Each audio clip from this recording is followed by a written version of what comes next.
नमस्कार दोस्तों, मैं Rajneesh Sharma Soul Insights platform पे फिर आपके बीच में। आज शुक्रवार है, जैसा कि आप सब जानते हैं आज क्वेश्चन आंसर डे है। बहुत से मित्रों ने बहुत से क्वेश्चंस पूछे हैं।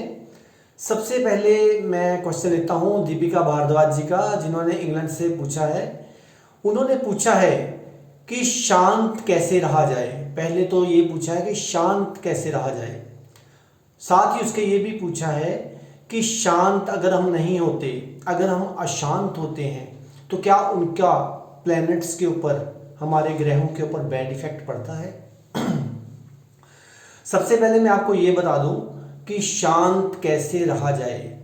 सबसे पहले सुनिए, अगर आप शांत रहने की कोशिश करते रहेंगे तो कभी भी शांत नहीं हो पाएंगे। अगर आप चाहेंगे कि मैं इस विधि से शांत हो जाऊं, इस विधि से शांत हो जाऊं, कोई भी विधि आपको शांत नहीं कर सकती, क्योंकि शांति को हम ढूंढ रहे हैं लेकिन अशांत होकर। तो कैसे शांति को पा सकते हैं? शांति को अगर पाना चाहते हैं तो बिल्कुल चुप करके बैठ जाइए, बिल्कुल आराम से, बिल्कुल निर्विचार होकर बैठ जाइए। तो आप देखेंगे एक दिन नहीं, 2 दिन नहीं, 10 दिन, 20 दिन, 1 महीना भी लग सकता है, तो आप धीरे धीरे शांत होते जाएंगे। शांति का मतलब असल में क्या है? आपकी बैलेंसिंग। अगर आप बैलेंस्ड हो तो आप शांत हो, क्योंकि बैलेंस्ड कांटा जो होता है एक स्केल का, वो कभी भी नहीं हिलता। तो अपने अंदर को बैलेंस कीजिए, शांति अपने आप उतर आएगी। अब इसी के साथ पूछा है, क्या अशांत होने से प्लैनेट्स के ऊपर बैड इफेक्ट्स पड़ते हैं? बिल्कुल पड़ते हैं। जितना आप अशांत रहेंगे उतने ही आपके ग्रह खराब होते जाएंगे, क्योंकि जैसे आप अशांत हुए आप इम्बैलेंस्ड हुए।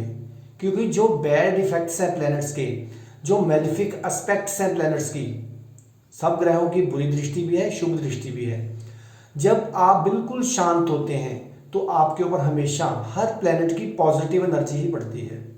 जब आप अशांत होते हैं तो वही प्लैनेट्स आपको बुरा असर देने शुरू कर देते हैं। मान लीजिए आपका शुक्र खराब है, तो अगर आप इम्बैलेंस्ड हैं, अगर आप अशांत हैं, तो आप देखना आपके शुक्र से रिलेटेड आपकी बॉडी में जो भी है पार्ट्स, जैसे कि स्किन ही है, वो खराब होनी शुरू हो जाएगी। और बुध है आपके ब्रेन का कारक, आपके बिजनेस का कारक। जैसे आप इम्बैलेंस होएंगे, बुध की मेलिफिक एस्पेक्ट आपके ऊपर आनी शुरू हो जाएगी। उससे क्या होगा? आपका बिजनेस, आपका दिमाग, आपकी बेटियां, कई कुछ परेशान हो जाएगा। तो इसलिए मैं सबको यही रिक्वेस्ट करता हूं कि किसी भी प्लैनेट का उपाय मत कीजिए। करना भी पड़े तो कम से कम उपाय कीजिए और कोशिश कीजिए बैलेंस करने की, अपने आप को शांत करने की। जितना आप शांत होते जाएंगे, आपके ऊपर हर प्लैनेट्स की, चाहे वो शनि हो, चाहे राहु केतु हो, चाहे मंगल हो, चाहे शुक्र, चाहे बुध, चाहे सूर्य, चाहे गुरु, सबकी पॉजिटिव दृष्टि पड़नी शुरू हो जाएगी, क्योंकि इनके अंदर पॉजिटिविटी भी है। शनि है जो आपको बहुत ऊंचाइयों पे ले जाता है, धर्म में भी और कर्म में भी।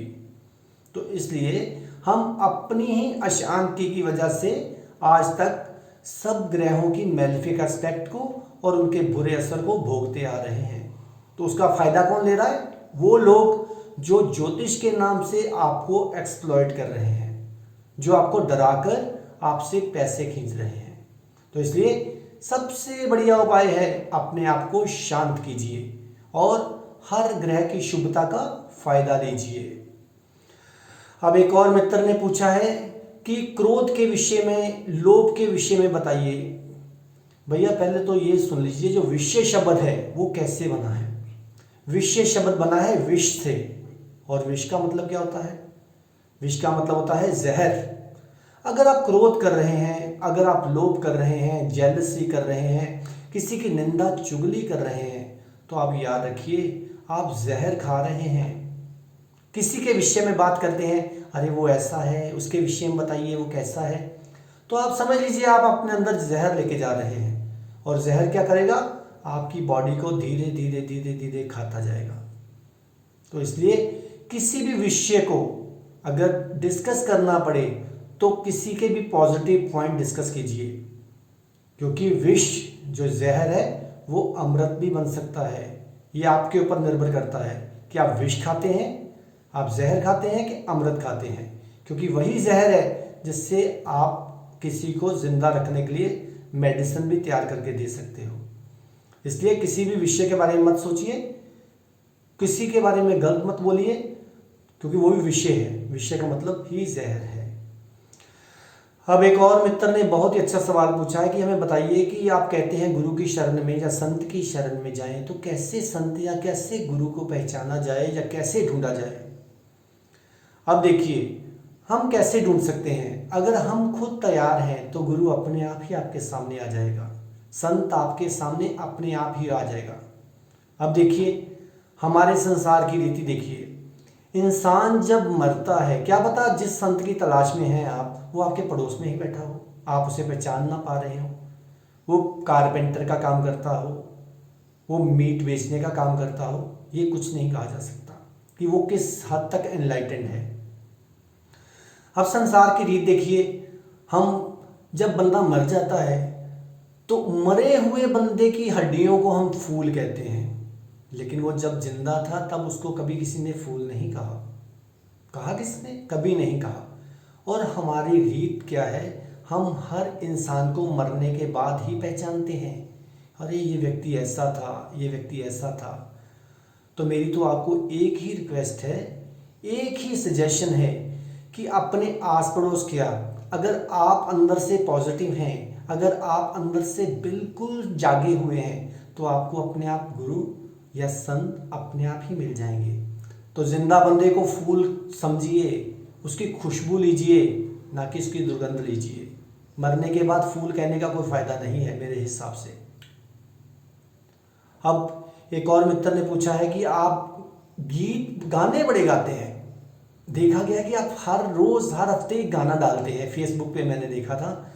तो आप गाना गाते हैं, तो आप गाना किसके लिए गाते हैं? देखिए भैया, अगर मैं कोई गाना गा रहा हूं तो आप देखिए कि आपको किसके लिए सुन रहे हो। मैं तो अपने पीर के लिए, अपने मुर्शिद के लिए, अपने गुरु महाराज जी के लिए गाता हूं। मेरा कोई भी गाना उन्हीं को समर्पित होता है। शब्दों में आप जिसको मर्जी आप जान लीजिए, चाहे प्रेमिका को जान लीजिए, चाहे गुरु महाराज जी को, ये तो आपके ऊपर डिपेंड करता है। और आपने सुना होगा जो गीत है ना, गीत मैं पहले ही बोल चुका हूं, जो संगीत है वो हमारी रूह की खुराक है, हमारी आत्मा की खुराक है। वेस्टर्न सॉन्ग्स नहीं, जो हमारे पूर्व के संगीत हैं उसको सुनिए, देखिए आप कितनी जल्दी एनलाइटेंड हो जाएंगे। आप गाना कब गाते हो? जब आप फुल ब्लिस में होते हो, एक्सटेसी में होते हो। दुख में कोई गाना गा सकता है? कभी नहीं गा सकता। तो इसलिए जो गीत है वो परमात्मा को मिलने का दरवाज़ा है, उसको पाने का दरवाज़ा है।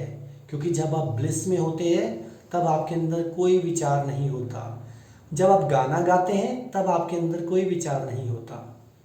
और अगर आपने सुनना है तो अपने देश के, मतलब कि पूर्व के गाने सुनिए, अच्छे वाले।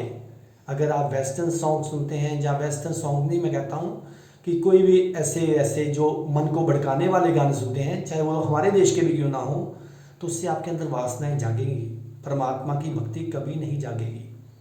इसलिए मैं तो कहूँगा, हर इंसान को कहूँगा कि वो गाना गाए, खुल के गाए, ताकि वो परम पिता परमात्मा को खुश कर सके। इसलिए जो संगीत है वो सबके लिए बहुत ज़रूरी है। अब एक और मित्र ने पूछा है, हमें बताइए सतयुग में क्या था, राम राज्य कब आएगा, कलयुग में क्या है। देखिए, मैं तो आपको एक ही बात बोलूँगा कि शायद राम के टाइम पे भी राम राज्य नहीं था।